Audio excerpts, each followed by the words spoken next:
How many of you feel like if you could master your mind, that would sort your life out, right? Like how many of you think that the conversation happening in your mind is slowing you down? Does my boss like me? Are they impressed by me? Does my manager understand me? Does my team really get me? Are we collaborative? Are we focused? Oh my God, I'm tired today. Like all of that's all happening up here, right? So actually what's happening here is minimal. So when you're making long-term plans, it's like the best long-term plan you can make is let me learn a lot all the time.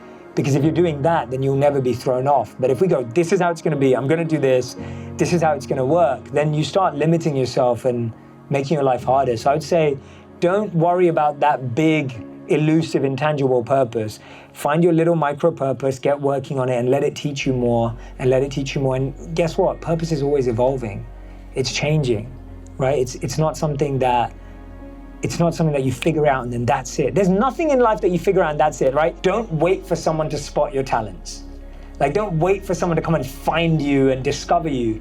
Be someone who's constantly displaying your strengths and putting them on show, even if that's not your day job.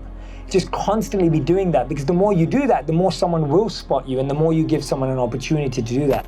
Don't try and defend your skills, demonstrate them, display them, show them. But at the same time, I think it's our responsibility to pave our own path.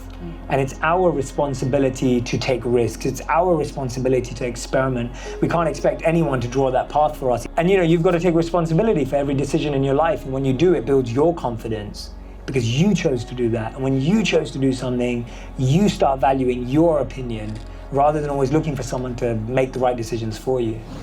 So when you see your loved ones go through pain, some of the biggest change makers in the world have come from seeing their loved ones go through pain. When you see your loved ones go through a disease, you now want to invest in creating ways of stopping that disease in the world. When you see your loved ones go through a certain type of pain, you now want to get rid of that pain from the world in whichever way it is.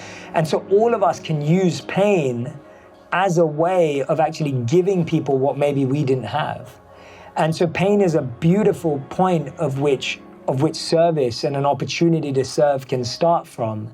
And unfortunately, sometimes the people that go through that pain, that we see go through the pain, they go through it because they're moving through that journey, and unfortunately, their life becomes a lesson by which we're meant to shift.